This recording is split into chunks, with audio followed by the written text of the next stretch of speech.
বাংলাদেশের আইন অনুযায়ী আসলে মোহাম্মদ ইউনূস একজন আসামি। অর্থ, বাংলাদেশের অর্থ কোথায় গেল? শেখ হাসিনা এই প্রশ্ন করছেন।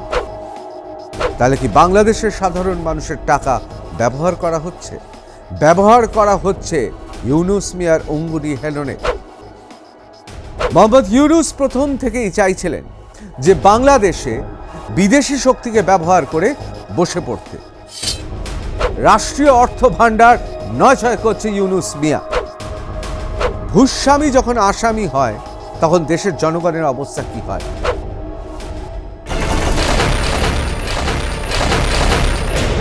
বিখ্যাত জনপ্রিয় ছবি স্বামী কেন আসামির নাম তো শুনেছেন। এবার আপনাদের শোনাবো ভূস্বামী যখন আসামি। কেন বলছি? তার কারণ জীবনে কোনোদিনও নির্বাচনে নির্বাচিত হয়ে জনপ্রতিনিধি হয়নি, অথচ ইউনূস মিয়া ওপর থেকে এসে টুপ করে বসে পড়েছে যেন একেবারে ভূস্বামী। আর একে নিয়েই আমাদের ভূস্বামী যখন আসামি। আমরা জানি যে শেখ হাসিনা তিনি একের পর এক অভিযোগ করেছেন এবং অভিযোগের তীর ইউনূস মিয়ার দিকে। কেন ইউনূস মিয়ার বিরুদ্ধে অভিযোগ? তার কারণ এই ইউনূস মিয়া তার মতে ভাজা মাছটি উল্টে খেতে পারে না দেখলে মনে হয়। আসলে বলতে চেয়েছেন এই ইউনূস মিয়া হচ্ছে আসলে মিটমিটে শয়তান। কেন মিটমিটে শয়তান বলছেন? তিনি বিস্তারিতভাবে বলেছেন। অর্থাৎ তার বক্তব্য অনুযায়ী যে বাংলাদেশের আইন অনুযায়ী আসলে মোহাম্মদ ইউনূস একজন আসামি, দেশ ছেড়ে পালিয়েছিলেন, এখন দেশে ফিরে এসেছেন, কিন্তু যে অপরাধগুলো তিনি করেছেন সেই অপরাধের বিচার চাইছেন কে? স্বয়ং শেখ হাসিনা।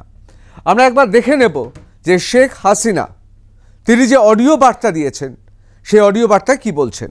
অর্থ ছড়িয়ে যারা এই ক্ষমতা দখল করলো, সেই ডক্টর ইউনূস ক্ষমতা দখল করেই তারা কি করেছে, এই 8টা মাসে মানুষকে কি দিতে পেরেছে দেখলাম। খুব লম্বা গলায় তাদের লোক বলছে ঋণ পরিশোধ করেছে। ঋণ পরিশোধ তো একটা নিয়মিত ব্যাপার। বাংলাদেশ তো কোনোদিন ডিফল্টার হয়নি। বাংলাদেশ নিয়মিত ঋণ পরিশোধ করত। আমাদের জিডিপির মাত্র 37% আমাদের ঋণ ছিল। খুব লম্বা গলায় বললেন এত হাজার টাকা, এত মিলিয়ন ডলার নাকি পরিশোধ করেছে। টাকাটা পেয়েছে কোথায়? ওটা পরিশোধের জন্য তো টাকা বাজেটে ধরাই ছিল। কিন্তু আমার প্রশ্ন হচ্ছে যে এই 8 মাস তো 1 পয়সাও দেয়নি, তো সেটা জমে গেছে না? তো বাজেটের টাকা কোথায় গেল? কি করলো সে টাকা? বয়স্ক ভাতা, বিধবা ভাতা থেকে শুরু করে 116টা সামাজিক নিরাপত্তা কর্মসূচি বন্ধ। কোনো দিন বাংলাদেশের কোনো দুর্যোগ দুর্বিপাকে কোনো দিন সে কোনো সহযোগিতা করেনি। গ্রামীণ ব্যাংকে তার 1 পয়সা বিনিয়োগ নাই, কিন্তু সারা বিশ্বে মিথ্যি বলে বেরিয়েছে এটা কি তার করা। গ্রামীণ ব্যাংকে তো আমি 400 কোটি টাকা দিয়েছি যখন প্রধানমন্ত্রী হয়েছি। ইউনূসকে তো আমরা যে টেলিকমিউনিকেশন ব্যবসাটা তো আমি দিয়েছি। আর হত্যা করে তারা, নাম দেয় মব জাস্টিস। একটা নোংরা খেলায় নেমে গেছে এই সুদখোর খুনি। ওর তো লজ্জা শরম নেই, তার তো কোনো আইন মানা নিয়ম নাই। গ্রামীণ ব্যাংকের এমডি পদে 60 বছর বয়স পর্যন্ত থাকতে পারে। সে কি কোনো আইন মেনেছিল? মানে নাই না। 70 বছর পর্যন্ত সে থেকেই গেল। আবার তাকে যখন বাংলাদেশ ব্যাংকে থেকে বলা হলো যে এটা সম্পূর্ণ বেআইনি, আপনি থাকতে পারেন না, এমনকি আমাদের মুহিত সাহেব আর গরিজবি সাহেব তাকে অফার দিল যে আপনি গ্রামীণ ব্যাংকের অ্যাডভাইজার এমিরেটাস হন। না, এমডি থাকতে হবে। কেন? কারণ গ্রামীণ ব্যাংকে টাকাগুলি মারতে হবে। যে সারা জীবন গ্রামীণ ব্যাংকের সমস্ত টাকা মেরে খেয়েছে। যত ডোনার কান্ট্রি যত টাকা দিয়েছে, একটা টাকা গ্রামীণ ব্যাংকে যায় নাই। সেটা দিয়ে ইউনূস নতুন নতুন কোম্পানি খুলে ব্যবসা করেছে, কিন্তু একটা ব্যবসা প্রতিষ্ঠান লাভজনক করে নাই। কারণ লাভজনক করলে পরে ট্যাক্স দিতে হবে। লাভজনক হলে শ্রমিকরে তাদের কল্যাণ ফান্ডে টাকা দিতে হবে। এবং এই জন্য শ্রমিকরা যখন তার কোম্পানির শ্রমিক যখন দাবি করলো, তাদের কল্যাণ ফান্ডে টাকা চাইলো, তাদেরকে চাকরি থেকে বের করে দিল, তা মামলা করলো। আর সেই মামলায় ইউনূস কিন্তু মানে লেবার কোর্টে সাজাপ্রাপ্ত আসামি। তা তো লজ্জা হওয়া উচিত যে শ্রমিকের অর্থ আত্মসাৎ করে সে সাজাপ্রাপ্ত আসামি। সেই আসামি এখন বাংলাদেশের ক্ষমতায় বসে আছে। এবং আমি জানি না সারা দেশের মানুষের কী চোখ, অনেকে তো আবার ইউনূস এসেছে ক্ষমতায় বিগলিত হয়ে পড়ল, কিন্তু ইউনূসের বীভৎস চেহারাটা, এবং সে তো চরমভাবে অকৃতজ্ঞ, চরমভাবে স্বার্থপর এবং লোভী। তার ওই লোভের যে মানে একেবারে সেই রাক্ষসে ক্ষুধার জিব্বা লক লক করা, এটা তো মানুষ দেখেনি। মুখে খুব ভালো ভালো মিষ্টি মিষ্টি চেহারা দেখিয়ে যেন কিছু জানে না, ভাজা মাছটা উল্টে খেতে পারে না, কিন্তু তার ভিতরে যে কত বড় একটা শয়তানি, সেটা তো আজকে মানুষের কাছে স্পষ্ট হয়ে গেছে। শেখ হাসিনার অডিও বার্তায় কি করেছে ইউনূস, অর্থাৎ ইউনূস কি কি অপকর্ম করেছে, সেখানে খুব পরিষ্কার লেখা, অস্ত্র অর্থ ছড়িয়ে যারা ক্ষমতা দখল করলো সেই ডক্টর ইউনূস ক্ষমতায় এসে কি করেছে, এই 7-8 মাসে মানুষকে কি দিতে পেরেছে। দেখলাম খুব লম্বা গলায় তাদের লোক বলছে ঋণ পরিশোধ করেছে। ঋণ পরিশোধ তো একটা নিয়মিত ব্যাপার। বাংলাদেশ তো কোনোদিনও ডিফল্টার হয়নি। আমাদের জিডিপির মাত্র 37%, অর্থাৎ বাংলাদেশের জিডিপির মাত্র 37% ঋণ, এবং শেখ হাসিনা দাবি করেছেন যে এই ঋণটা তারা নিয়মিত চোকান এবং সেটা বাজেটেও ধরা আছে। তাহলে মোহাম্মদ ইউনূস যে কথা বলছেন তাহলে তার কোনো সারবত্তা নেই, অর্থাৎ তিনি তো নিজে কোনো কিছু করেননি, এ তো রেখে দেওয়া হয়েছিল, অর্থাৎ ওই খাতেই ছিল। এই টাকাটা পেয়েছে কোথায়? ঋণ পরিশোধের টাকা বাজেটে ধরাই ছিল, কিন্তু আমার প্রশ্ন হচ্ছে এই 8 মাসে 1 মাসও তো দেয়নি, তাহলে বাজেট টাকা কোথায় গেল? অর্থাৎ যে বাজেট ছিল তার টাকা কোথায় গেল? বয়স্ক ভাতা, বিধবা ভাতা থেকে শুরু করে 116টি সামাজিক নিরাপত্তার কর্মসূচি তো বন্ধ। তাহলে এই বিপুল পরিমাণের অর্থ, বাংলাদেশের অর্থ কোথায় গেল? শেখ হাসিনা এই প্রশ্ন করছেন। আসলে শেখ হাসিনা জানেন, তার কাছে তথ্য আছে যে এই বিপুল পরিমাণ টাকা যা বাজেটে ধরা ছিল সেই টাকা ব্যবহার করা হচ্ছে হীন রাজনৈতিক চরিতার্থ করার জন্যে, অর্থাৎ তার নিজের স্বার্থ চরিতার্থ করার জন্যে ব্যবহার করছে। অর্থাৎ দেশের টাকা ইউনূস ব্যবহার করছে। একা তো ইউনূস মিয়া নয়, তার আশেপাশে যারা রয়েছে তারাও ব্যবহার করছে। বিশেষ করে এনসিপির দিকে অনেকেরই নজর রয়েছে। এনসিপির বিলাসবহুল অফিস এবং এনসিপি যারা কোনোদিনও রাজনীতি করেনি সেই সমস্ত ছেলে পিলে এত গাড়ি, এত বিলাস বৈভব আসছে কোথা থেকে? তাহলে কি বাংলাদেশের সাধারণ মানুষের টাকা ব্যবহার করা হচ্ছে? ব্যবহার করা হচ্ছে ইউনূস মিয়ার অঙ্গুলি হেলনে। কিছু মানুষ শুধুমাত্র করে খাচ্ছে আর গোটা দেশ হাহাকার করছে, প্রশ্ন তুলেছেন। এবার চলে আসি খুব গুরুত্বপূর্ণ আরেকটি বিষয়, গ্রামীণ ব্যাংক। গ্রামীণ ব্যাংকে ডক্টর ইউনূসের 1 পয়সাও বিনিয়োগ নেই, একেবারে হাটে হাড়ি ভেঙে দিয়েছে। কিন্তু সারা বিশ্বে মিথ্যা কথা বলে বেরিয়েছে এটা নাকি তার করা ব্যাংক। আমি তো 400 কোটি টাকা দিয়েছি যখন প্রধানমন্ত্রী হয়েছি। ইউনেস্কো তো আমরাই টেলিকমিউনিকেশনের ব্যবসাটি দিয়েছি। ওর তো লজ্জা সরব নেই, কোনো আইন মানার বালাই নেই। গ্রামীণ ব্যাংকের এমডি পদে 60 বছর পর্যন্ত থাকতে পারা যায়, সেখানে অভিযোগ 70 বছর পর্যন্ত সে থেকে গেল। আবার তাকে যখন বাংলাদেশ ব্যাংক থেকে বলা হলো এটা বেআইনি, আপনি থাকতে পারেন না, তখন তিনি কলকাঠি নাড়লেন। অর্থাৎ হাসিনা এখানে ইউনূস যে ক্ষমতা লোভী বরাবরই সেটা আরও একবার প্রকাশ করলেন। অনেকে বলেন মোহাম্মদ ইউনূস প্রথম থেকেই চাইছিলেন যে বাংলাদেশে বিদেশি শক্তিকে ব্যবহার করে বসে পড়তে, আর এই জন্যে গুটি চালাচ্ছিলেন। কিভাবে? তিনি ডেমোক্র্যাটদের খুব কাছের, আর ডেমোক্র্যাটদের বুঝিয়েছিলেন যে তিনি যদি বাংলাদেশে চলে আসতে পারেন তাহলে গোটা বাংলাদেশটাই বিক্রি করে দেবে। সত্যি কি তাই? এ বিষয়েও শেখ হাসিনা বলেছেন। আমি এই বিষয়ে পরে আলোচনা করব, কিন্তু প্রথমে আমি একটু আলোচনা করে নেব কোন কোন বিষয়ে দুর্নীতি রয়েছে। অর্থাৎ এখনো পর্যন্ত শেখ হাসিনার অডিও বার্তা অনুযায়ী বিপুল পরিমাণে বাংলাদেশের বাজেটের টাকা, অর্থাৎ 116টি বিভিন্ন পরিষেবা দেওয়ার কথা, তার মধ্যে বয়স্ক ভাতা রয়েছে, অন্যান্য ভাতাগুলো রয়েছে, সেগুলো দেওয়া বন্ধ রয়েছে। তার টাকাগুলো গেল কোথায়? এবং তার পাশাপাশি একটা বিপুল পরিমাণের টাকা ঋণ, অর্থাৎ যে ঋণ নিয়েছে বাংলাদেশ তার জন্য জমা দেওয়ার কথা ছিল, সেই টাকারও হিসেব মেলছে না।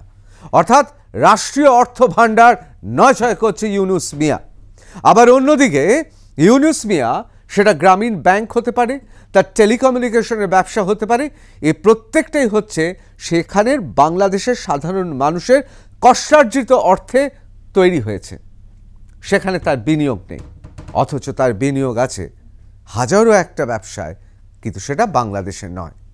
এক্ষেত্রে শেখ হাসিনা খুব পরিষ্কার করে এই লোকটিকে, অর্থাৎ ইউনুস মিয়াকে, তিনি স্বার্থপর এবং দেশের মানুষের, অর্থাৎ দেশের গরিব মানুষের টাকা আত্মসাতে অভিযোগ আনছে। এটা যে কোনো রাষ্ট্রপ্রধান, তার বিরুদ্ধে এরকম অভিযোগ আসা মানেই ধরে নেওয়া হয় ডাল মে কুছ কালা হয়। এরপর চলে আসি গ্রামীণ ব্যাংকের অজানা তথ্য। বাংলাদেশ ব্যাংক থেকে বলা হলো আপনি ব্যাংকের অ্যাডভাইজার এমেরিটাস হন, না এমডি থাকতে হবে। কেন? কারণ গ্রামীণ ব্যাংকের টাকাগুলি মারতে হবে যে হাসিনাই দাবি করছেন। সারা জীবন গ্রামীণ ব্যাংকের টাকা মেরে খেয়েছে। যত ডোনার কান্ট্রি যত টাকা দিয়েছে, একটা টাকাও গ্রামীণ ব্যাংকে যায়নি। তাহলে গ্রামীণ ব্যাংকে বাংলাদেশের সাধারণ মানুষের কষ্টার্জিত অর্থের টাকা কোথায় গেল সেটাও বলেছেন। ইউনুস নতুন নতুন কোম্পানি খুলে ব্যবসা করেছে, কিন্তু একটা ব্যবসা প্রতিষ্ঠানও লাভজনক করেনি। কেন লাভজনক করেনি? তার কারণ লাভজনক দেখালেই কর দিতে হবে, অর্থাৎ ট্যাক্স দিতে হবে, এবং সেটা পাবে বাংলাদেশের সরকার, অর্থাৎ বাংলাদেশের জনগণের পকেটে যাবে। এমডি চাকরি চলে গিয়েছে, তাহলে খবরদারি করে কেন? এখন আবার গ্রামীণ ব্যাংকের সরকারি যে 25 ভাগ সেটা কমিয়ে 5 ভাগ করে দিয়েছে। অর্থাৎ গ্রামীণ ব্যাংকে 25%, অর্থাৎ যেহেতু 400 কোটি টাকারও বেশি বাংলাদেশের সরকার সেখানে বিনিয়োগ করেছে, সেই জন্য 25% শেয়ার তাদের হাতে ছিল, সেটাকে কমিয়ে এখন 5% করে দিয়েছে। শুধু তাই নয়, 5 বছর পর্যন্ত ট্যাক্সও মাফ করে দিয়েছে। অর্থাৎ শেখ হাসিনা বলবার চেষ্টা করছেন একটা টাকাও বাংলাদেশ সরকার, অর্থাৎ বাংলাদেশের জনগণকে সে ফেরত দেয়নি, অথচ বাংলাদেশের সাধারণ জনগণের টাকাতেই তার বিশ্বজোড়া ব্যবসা। আর বাংলাদেশে যে ব্যবসাগুলো করেছে সেই ব্যবসাগুলো ইউনুস মিয়া একটাও লাভজনক দেখায়নি, এবং গ্রামীণ ব্যাংকে এমডি প্রায় জোর করে থেকে খবরদারি করেছে এবং নিজের স্বার্থ চরিতার্থ করেছে। এবার চলে আসি দুর্নীতিতে অভিযুক্ত ইউনুস। কেন ইউনুসকে দুর্নীতিগ্রস্ত বলছেন শেখ হাসিনা সেটা খুব স্পষ্ট করে দিয়েছেন। অলাভজনক কোম্পানি খুলে শ্রমিকদের লুটছিলেন ইউনুস। যখন শ্রমিকরা তাদের কল্যাণ ফান্ডে টাকা দাবি করলো, অর্থাৎ শ্রমিকদের ওয়েলফেয়ার ফান্ডের জন্য টাকা দাবি করলো, তখন কি হলো? তাদের চাকরি থেকে বার করে দেওয়া হলো, অর্থাৎ বরখাস্ত করে দেওয়া হলো। তারা মামলা করলো, আর সেই মামলায় ইউনুস লেবার কোর্টের সাজাপ্রাপ্ত আসামি। অর্থাৎ সে হচ্ছে লেবার কোর্টে সাজাপ্রাপ্ত আসামি। কিন্তু এই আসামি কি করে রাষ্ট্রপ্রধান, অর্থাৎ তথাকথিত এই অন্তর্বর্তী সরকারের প্রধান উপদেষ্টা হয়ে বসলো? সেই আসামি এখন বাংলাদেশের ক্ষমতায় বসে আছে। বাংলাদেশে একটা টাকাও বিনিয়োগ করেনি, অথচ বিদেশে তার হাজার হাজার কোটি টাকার বিনিয়োগ। এটা অবশ্য শুধু ইউনুস মিয়া নয়, বাংলাদেশের রাজনীতিকরা তারা যখনই ক্ষমতায় আসেন বা ক্ষমতার কাছাকাছি চলে আসেন, তারা সেই অর্থ কোথায় নিয়ে যান? দেশে ব্যবহার করেন না, বিদেশে পাচার করে, বিদেশে ব্যবসা করে। তার কারণ বাংলাদেশের গণতন্ত্র, আগেও বলেছি, সেখানে গণতন্ত্র নেই, খুব টলমলে। এই কয়েক বছর গণতন্ত্র আছে, আবার উল্টে যায়, অনেকটা গণেশ উল্টানোর মতো। বাংলাদেশে ব্যবসায় যেমন গণেশ উল্টে দেওয়া হয়, ঠিক সেই রকম বাংলাদেশে যারাই ক্ষমতায় আসেন তারা বাঘের পিঠে চড়েন, আর এই বাঘের পিঠ থেকে নেবেই জানে বাঘ খেয়ে নেবে, সেই জন্য তারা দৌড়ে বিদেশে যাতে চলে যেতে পারেন তার সব ব্যবস্থা আগে থেকে করে ফেলে। গরিবের রক্তচষার টাকা, ক্ষুদ্র ঋণ দিয়ে মোটা অঙ্কের সুদ নেওয়ার টাকা। আমি আগেও আপনাদের বলেছি যে মোহাম্মদ ইউনুস তিনি নোবেল জয়ী, অথচ একই কায়দায় অনেকে ব্যবসা করে, অর্থাৎ চিট ফান্ডের ব্যবসা করে জেলে। আসলে মোহাম্মদ ইউনুস, অনেকে বলেন, এমন চোখ মুখ করে থাকেন এবং আন্তর্জাতিক ক্ষেত্রে এমন ভাবমূর্তি থাকে যে তাকে ঝট করে কেউ চিটফান্ডের অপরাধী হিসেবে শনাক্ত করতে পারে না। তার ওপর তার আবার ওই নোবেল জয়ী, এবং আপনারা তো জানেন যে বিশ্বে এরকম ঘটনা অনেক ঘটেছে, যার যে সম্মান প্রাপ্য নয় সেই সম্মান পেয়েছে। এবং মোহাম্মদ ইউনুস এই নোবেল পুরস্কার পেয়েছিলেন কেন? অনেকে বলেন তিনি নোবেল পুরস্কার পেয়েছিলেন তার কারণ এর পেছনে বিল ক্লিন্টনের ফাউন্ডেশন। সেই ফাউন্ডেশনে কাজ করে এবং আমেরিকাতে আপনারা জানেন যে একসময় বিল ক্লিন্টন আমেরিকার সর্বসেরা প্রেসিডেন্ট ছিলেন এবং তারই সুপারিশে নোবেল পুরস্কার পান। অর্থাৎ প্রত্যক্ষ এবং পরোক্ষভাবে ডেমোক্রেটরা এর পেছনে ছিল। ডেমোক্রেটরা কেন এর পেছনে ছিল? তার কারণ বাংলাদেশে এরকম একটি মানুষ, তাকে যদি ফাউন্ডেশনের সেলসম্যান হিসেবে বিভিন্ন জায়গায় পাঠানো যায় আর সে যদি নোবেল জয়ী হয়, তাহলে সহজেই পৃথিবীর বিভিন্ন রাষ্ট্রপ্রধানের কাছে খুব সহজেই চলে যেতে পারবেন। অর্থাৎ গোটা বিষয়টা মোহাম্মদ ইউনুস এই ব্যক্তিটা আসলে একটা সাজানো গোছানো এমন একটা প্রজেক্ট, যেই প্রজেক্টটা এই মুহূর্তে বাংলাদেশের মসনদে বসে আছে। এবার চলে আসি, এত টাকা সে পেল কোথা থেকে? ৬,০০০ টাকার এমডি চাকরি করে হাজার হাজার কোটি টাকার মালিক হয়ে গেল কিভাবে? তার নিজেরও ট্যাক্সও জমা দেয়নি। ৬৬৬ কোটি টাকার যে মামলা রয়েছে তার বিরুদ্ধে, ওই মামলায় রায় হওয়ার কথা ছিল ৬ই আগস্ট, কিন্তু ৫ই আগস্ট এমন একটা সন্ত্রাসী তাণ্ডব শুরু করলো, মানুষ খুন করা শুরু করলো, জঙ্গি হামলা শুরু করলো। অথচ শেখ হাসিনা বলতে চাইছেন, খুব পরিষ্কার বলতে চাইছেন শেখ হাসিনা, যে গোটা বিষয়টাই হচ্ছে একটা প্রজেক্ট, একটা ব্লুপ্রিন্ট আগে থেকেই ছকা হয়েছিল এবং সেই ব্লুপ্রিন্টটা এমন দিন সেই ব্লুপ্রিন্টটা বাস্তব রূপ দেওয়া হলো, দিনটা ৫ই আগস্ট। ঠিক তার পরের দিন, অর্থাৎ ২৪ ঘন্টা যদি আর দেরি হয়ে যেত, ততদিনে বা সেই সময় ৬ই আগস্টে সেই মামলাতে কিন্তু দোষী সাব্যস্ত হতো মোহাম্মদ ইউনুস। সুতরাং গোটা বিষয়টা খুব সুপরিকল্পিত এবং মোহাম্মদ ইউনুস, তিনি শেখ হাসিনা বারবার বলার চেষ্টা করছেন মোহাম্মদ ইউনুস আসলে একজন আসামি। ভূস্বামী যখন আসামি হয় তখন দেশের জনগণের অবস্থা কি হয়? আর সেই জন্য এই আসামির বিরুদ্ধে সরব হয়েছে শেখ হাসিনা। শেখ হাসিনার আমরা আরও অনেক অডিও বার্তা শুনেছি, কিন্তু এবারকার অডিও বার্তা রীতিমতো হোমওয়ার্ক করে, এবং তিনি একটার পর একটা বিষয় তুলে ধরেছেন।